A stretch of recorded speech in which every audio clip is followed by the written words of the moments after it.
جنہوں نے اس کو نبی مانا تھا، وہ فتنہ بھی اٹھ گیا۔ اب تو مسیلمہ نے کہا میری باری ہے، وہ نبی چلا گیا، میری باری ہے۔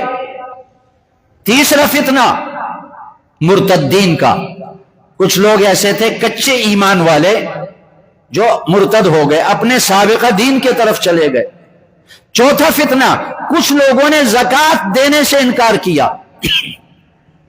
ان کا خیال یہ تھا کہ یہ جو زکوٰۃ کا حکم ہے کہ بادشاہ زکوٰۃ وصول کرے، یہ رسول اللہ صلی اللہ علیہ وسلم کے ساتھ مختص تھا، اب ہم اپنے ہاتھ سے فقیر کو زکوٰۃ دیں گے۔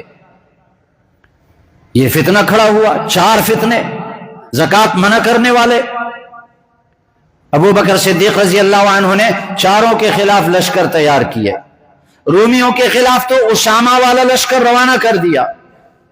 صحابہ نے کہا اب مدینہ میں بڑے فتنے ہیں، آپ اسامہ کے لشکر کو روک لیں، یہ فتنے ختم ہو جائیں، بعد میں رومیوں کا مقابلہ کریں گے۔ ابو بکر صدیق رضی اللہ عنہ نے فرمایا کہ جس لشکر کو رسول اللہ نے روانہ کر دیا، ابو بکر کی کیا مجال ہے اس کو واپس روک لے۔ اور مسیلمہ کذاب کے مقابلے پر بھی لشکر روانہ کیا، چنانچہ مسیلمہ کذاب قتل کیا گیا اور مسیلمہ کذاب کے ہزاروں ساتھی قتل کیے گئے۔ یہ فتنہ بھی ختم ہوا اور جیش اسامہ چلا گیا تو اللہ نے رومیوں پر ایسا رعب ڈالا کہ وہ پیچھے بھاگ گئے، وہ فتنہ بھی ختم۔